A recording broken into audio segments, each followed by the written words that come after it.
내란 우두머리 혐의를 받는 윤석열 대통령이 헌정사 최초로 구속된 채 재판에 넘겨졌습니다.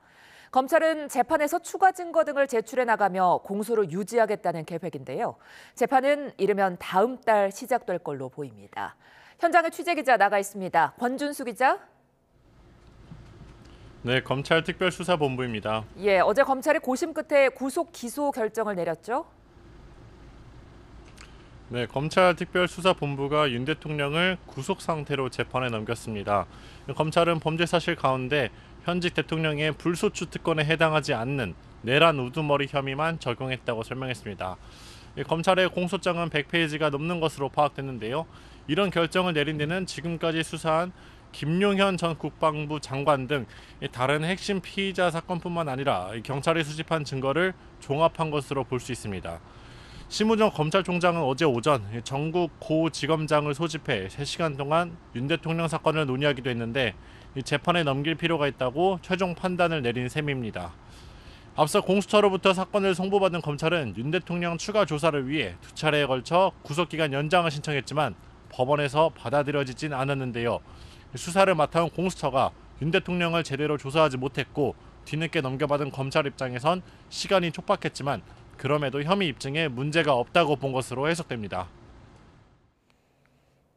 이렇게 현직 대통령은 재판에 넘겨진 건 헌정사상 처음이죠?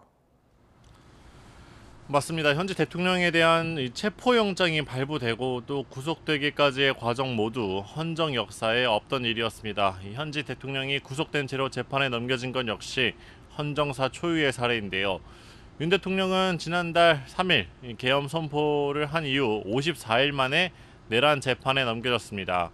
이 기간 검찰은 특수본을 꾸려서 수사를 벌여왔는데 윤 대통령이 국회 봉쇄를 지시하고 주요 정치권 인사를 체포하라 하는 등 위법한 과정으로 계엄을 선포한 거로 결론을 내렸습니다.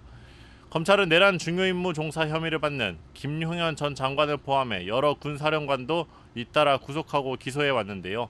앞으로 윤 대통령은 형사소송법에 따라 1심에선 최대 6개월 동안 구속된 상태에서 재판받게 됩니다. 윤 대통령 측이 증인을 대거 신청하거나 혐의 등을 하나하나 다투면 재판이 길어질 수 있습니다. 비록 검찰은 윤 대통령을 앞으로 직접 조사하기는 어렵지만 현재 탄핵 심판에서 나오는 자료와 군 관계자 진술 등 추가 증거를 확보해 공소 유지에 나선다는 계획입니다.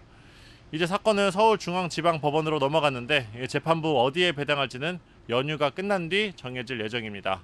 본격적인 재판은 쟁점 등을 정리하는 준비 기일을 거친 뒤 이르면 다음 달 말부터 시작할 것으로 보입니다. 윤 대통령 측은 재판에서 어떻게 대응할 거로 예상합니까? 네, 윤석열 대통령 변호인단은 재판에서 불법 수사 문제를 중점적으로 다툴 것으로 보입니다. 체포 적부심과 구속심사에서 그랬던 것처럼 재판부에 검찰의 공소를 기각해달라고 주장할 수 있습니다. 또 윤 대통령 석방을 요구하는 만큼 법원에 보증금을 내는 조건으로 풀어주는 보석을 청구할 가능성도 있는데요. 윤 대통령 측은 어제에 이어 오늘도 이렇게 입장문을 냈습니다.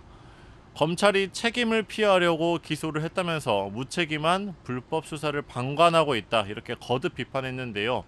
공수처의 수사가 불법인 만큼 검찰의 기소 또한 그 연장선일 뿐이라고 강조했습니다.